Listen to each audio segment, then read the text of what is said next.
ఒకప్పుడు నేను కుర్రానేనన్న సంగతి మర్చిపోతాను. మర్చిపోండి సార్. కమాన్. వద్దుందిరా నీకు? అంటే నీకు అన్నయ్యగా ఎందుకు పుడతానే?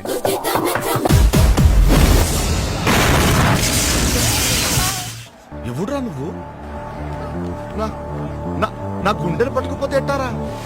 ఈ కర్నూలు కాదురా, పాత బస్తీ.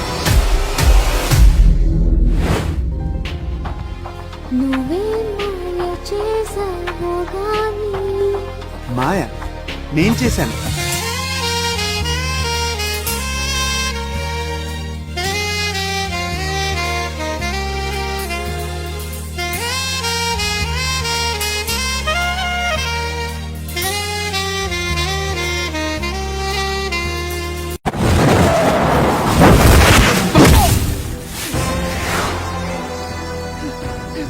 యుద్ధం మొదలయ్యాక మధ్యలోనే వదిలేయటం మగతనం అనిపించుకోదు.